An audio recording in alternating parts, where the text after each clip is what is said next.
Halo semuanya, perkenalkan kami dari kelompok 8. Di sini kami akan menjelaskan, mempresentasikan tentang hasil diskusi kami tentang soal nomor 4. Jadi, perkenalkan nama saya Josephine Inna Salsabila. Saya Misha Karin Bowo, saya Catherine Felicia, dan saya Cindy Laura Siswanto. Nah, jadi untuk flowchart ini hanya berisi ringkasan alur aktivitas perusahaan PT Kriuk, di mana yang kotak hijau adalah pelaku dari aktivitas tersebut. Pertama, dimulai dari kepala produksi yang membuat taksiran berupa jumlah produksi, kebutuhan bahan baku untuk 1 bulan ke depan. Kemudian, mengecek bahan baku dengan dasar informasi taksiran jumlah bahan baku.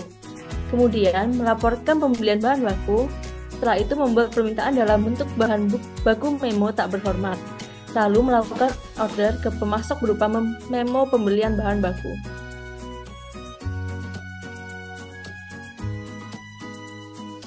Nah, setelah melakukan order ke pemasok, bahan baku dan surat jalan 3 rangkap dan faktur pembelian 2 rangkap itu dikirim. Setelah dikirim, bahan baku, surat jalan 3 rangkap dan faktur 2 rangkap itu diterima di proses penerimaan barang. Nah, setelah diterima itu dilakukan pengecekan kuantitas dan kualitas. Setelah itu, untuk surat jalan 3 rangkap itu ditandatangani. Kemudian setelah proses penandatanganan itu, surat jalan 2 rangkap dan 3 rangkap itu dikembalikan, sedangkan surat jalan 1 rangkap itu digunakan untuk bahan melakukan update kartu stok. Kemudian untuk surat jalan setelah diupdate tadi, surat jalan rangkap 1 itu diarsipkan, kemudian setelah diarsipkan, sedangkan surat jalan rangkap 2 dan faktur pembelian itu diserahkan. Setelah melakukan proses penyerahan, itu dilakukan surat jalan rangkap 2 dan faktur pembelian itu dicocokkan. Setelah dicocokkan, faktur pembelian rangkap 2 itu ditandatangani. Setelah ditandatangani, surat faktur pembelian rangkap 2 itu dikembalikan. Setelah dikembalikan, surat jalan rangkap 2 itu kemudian diarsipkan. Setelah diarsipkan, sedangkan faktur pembelian rangkap 1 itu dicatat di buku persediaan bahan baku. Setelah dicatat di buku persediaan baku, faktur pembelian rangkap 1 yang tadi sudah dicatat itu diserahkan. Setelah proses penyerahan, itu faktur pembelian rangkap 1 itu dicatat di bukti pengeluaran kas sesuai dengan jatuh tempo. Selanjutnya, kami akan membahas mengenai data flow dari soal nomor 4. Di mana soal nomor 4 ini berisi mengenai aktivitas PT Kriuk yang memproduksi berbagai jenis kerupuk. Dimulai dari kepala produksi yang membuat taksiran jumlah produksi dan kebutuhan bahan baku. Berbentuk trapesium dikarenakan berupa aktivitas. Selanjutnya, pada bagian kepala produksi menginformasikan kebutuhan bahan baku ke kepala gudang. Lalu, pada bagian kepala gudang menerima informasi kebutuhan bahan baku dari kepala produksi. Selanjutnya, kepala gudang mengecek bahan baku yang tersisa dalam bentuk kartu stok, di mana kartu stok ini dalam bentuk dokumen sehingga berbentuk seperti itu.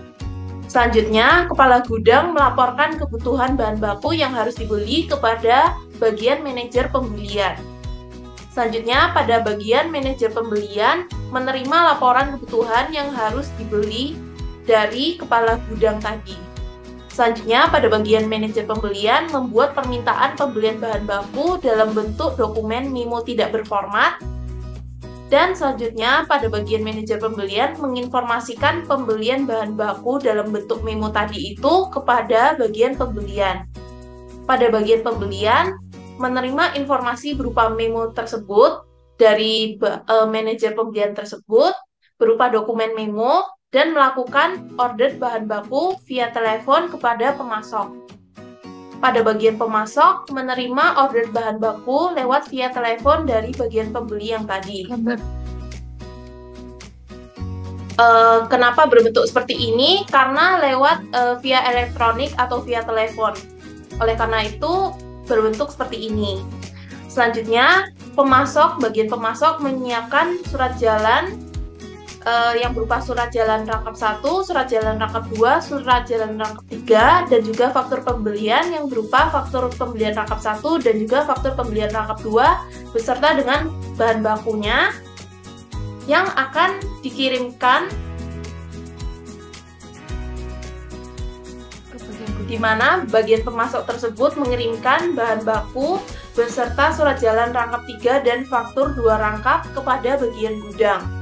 Selanjutnya pada bagian gudang menerima bahan baku, surat jalan rangkap 1, surat jalan rangkap 2, surat jalan rangkap 3, faktur pembelian rangkap 1, dan faktur pembelian rangkap 2. Lalu pada bagian gudang juga mengecek kualitas dan kuantitas. Lalu setelah bagian gudang mengecek kualitas dan juga kuantitas yang diawasi oleh kepala gudang, lalu kepala gudang akan menandatangani surat jalan, yaitu surat jalan rangkap 1, surat jalan rangkap 2, dan juga surat jalan rangkap 3. Setelah menandatangani tersebut, bagian kepala gudang akan mengembalikan surat jalan rangkap 2 dan juga surat jalan rangkap 3 kepada bagian pemasok. Lalu pemasok akan menerima pengembalian surat jalan, yaitu surat jalan rangkap 2 dan juga surat jalan rangkap 3. Lalu kembali lagi ke kepala gudang. Kepala gudang akan mengupdate kartu stok menggunakan surat jalan rangkap 1 sebagai dasar. Lalu setelah mengupdate, surat jalan rangkap 1 akan diarsipkan berdasarkan tanggal. Lalu kembali kepada pemasok. Pemasok akan menyerahkan surat jalan beserta faktur pembelian, yaitu surat jalan rangkap 2 dan faktur pembelian rangkap 1 serta faktur pembelian rangkap 2 ke bagian pembelian. Lalu, bagian pembelian akan menerima surat jalan serta faktur pembelian, yaitu dokumen surat jalan rangkap 2, faktur pembelian rangkap 1, faktur pembelian rangkap 2. Lalu, bagian pembelian akan mencocokkan surat jalan dengan faktur pembelian, yaitu surat jalan rangkap 2 serta faktur pembelian. Setelah itu, bagian pembelian akan menandatangani faktur pembelian. Setelah menandatangani faktur pembelian rangkap 1 dan juga faktur pembelian rangkap 2, bagian pembelian akan mengembalikan faktur pembelian, yaitu faktur pembelian rangkap 2, ke bagian pemasok. Setelah itu, pemasok akan menerima faktur pembelian, yaitu faktur pembelian rangkap 2. Selanjutnya, bagian pembelian akan mengarsipkan surat jalan, yaitu surat jalan rangkap 2, ke bagian arsip yang berdasarkan tanggalnya.